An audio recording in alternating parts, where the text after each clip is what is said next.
السلام عليكم ورحمة الله وبركاته. أهلا بكم من جديد في قناة اليمام الإماري والحمام والعصافير. النهاردة إن شاء الله أصور لكم اليمام بيجهز العش بعد ما نضفت لهم وحطيت لهم تبن تحت القش بتاعهم، وجبت لهم قش اهو برسيم ناشف على قش أصفر على الخوص على أي حاجة ناشفة تبتدي تحطها لهم وتدورها لهم كده في العش.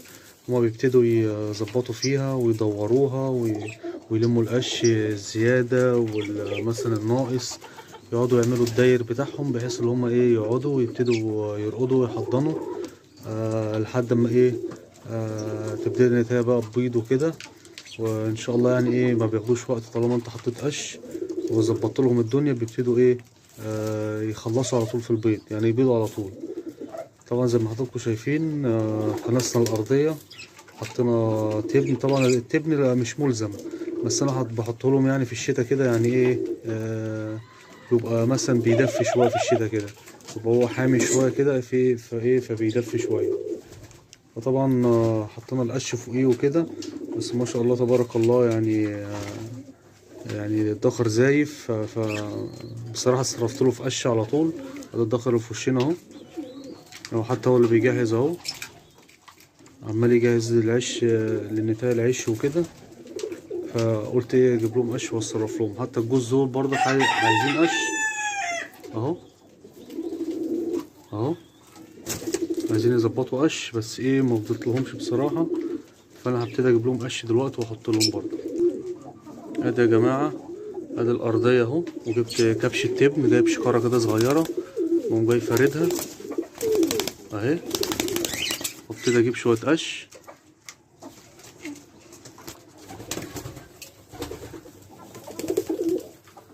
في مجموعة قش عندي كان الحمام لاممها بس ما عادش عليها اهو، واحط لهم بيدوبك ايه يعني افرد التبن واحط لهم شوية القش واسيبهم بقى، لا اعمل داير ولا اظبط ولا حاجة، على قد ايدك كده ما عملت لهم. هما بيبتدوا ايه ينظموا، بيبتدوا يرتبوا، بيبتدوا يعملوا هما كل حاجة بمعرفتهم.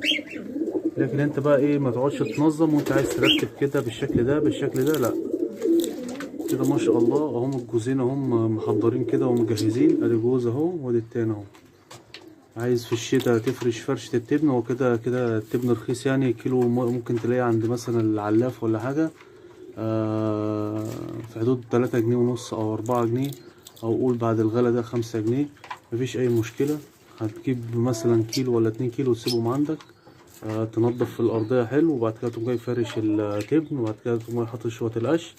بيبتدوا هما ايه يحطوا، ناس تقول احنا حاطين عندنا طاجن، مفيش مشكلة، حطوا طبقة خفيفة في الطاجن، وبعد كده ايه حطوا شوية قش، هتلاقوهم ان شاء الله برضك حضنوا. وطبعا القش ليه سحر زي ما حضراتكم عارفين، يخلوهم يبيضوا على طول. وده الجوز اهو ما شاء الله تبارك الله، اكل زغاليله اهي، وده الزغاليل ما شاء الله حملت اهي، ابتدت اللي هي تنزل تنقر لوحدها. انا طبعا لسه مأكلهم دلوقتي، مسافة ما بياكلوا يا جماعة مسافة ما بيقعدوا ياكلوا ايه الزغاليل.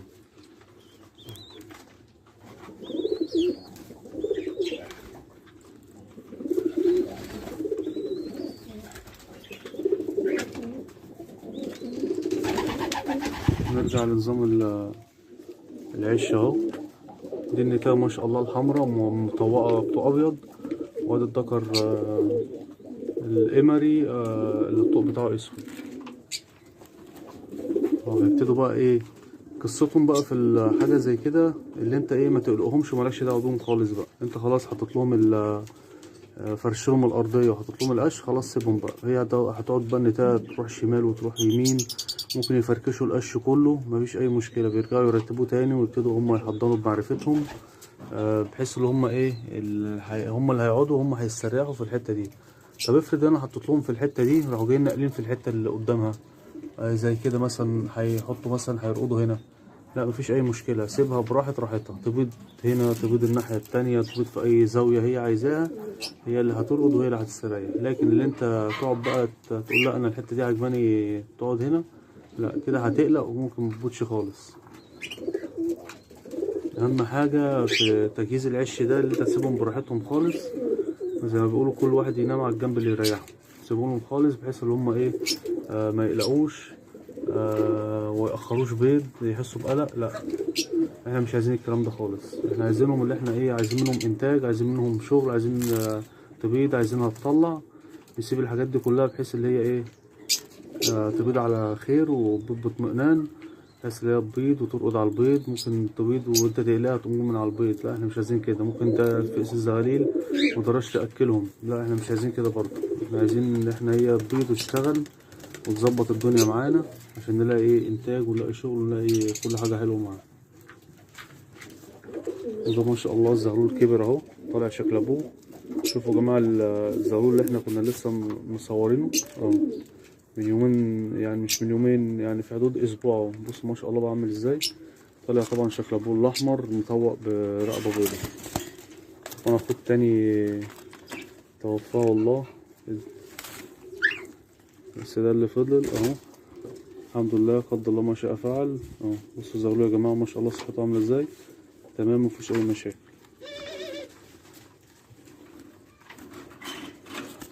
ودي برضك الزغلولين دول ما شاء الله تبارك الله كبروا اهو وحملوا، طالعين قمر هم طواقين باسود اهو.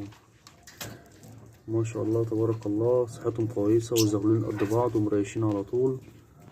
ودي بيضه ما شاء الله تبارك الله. ودول بردك بعد ما يخلصوا الزغلول ده يقوموهم شويه هبتدي ايه احط لهم واظبط لهم.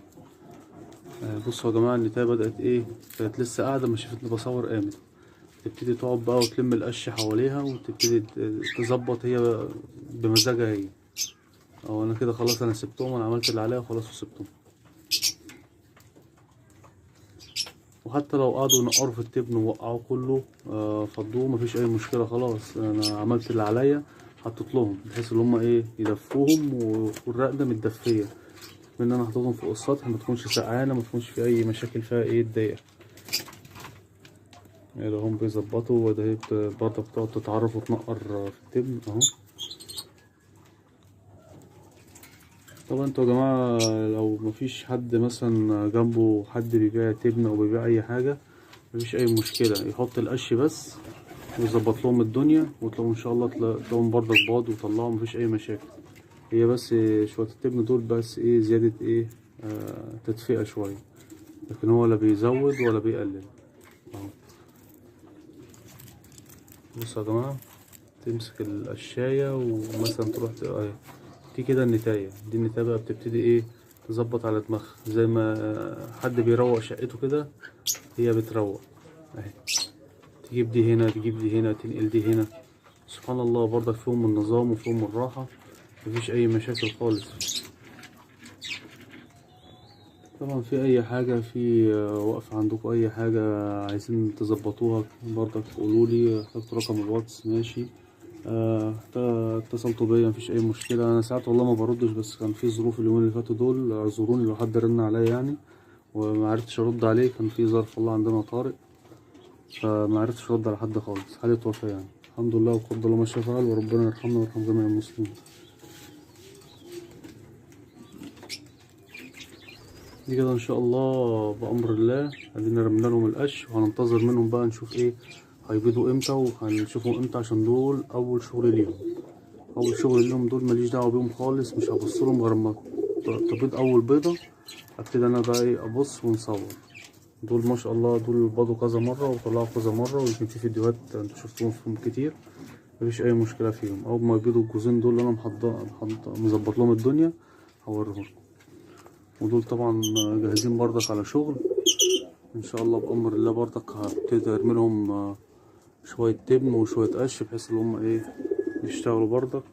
عايزين نكسب من الموسم ده، اللي احنا ايه نستغل الموسم ده في ايه، في المعلومات كلها اللي احنا عارفينها نوفر لهم في اليمن، بحيث ان احنا ناخد انتاج، ناخد حاجة حلوة ونلحق الموسم قبل ما يخلص. هو طول الموسم شغال، بس برضك ايه الاساس اللي احنا بنحبه وشغل الشتا برضك. وكل حاجة فيها عيب وميزة، بس الاكتر ايه مزايا ان شاء الله بامر الله. طبعا ما تنسوش بقى اللايك والشير والاشتراك في القناة ليوصل كل جديد. في اي حاجة، في اي سؤال برضك اكتبولي في تعليق، وان شاء الله ايه نتواصل مع بعض. شكرا ليكم والسلام عليكم ورحمة الله وبركاته.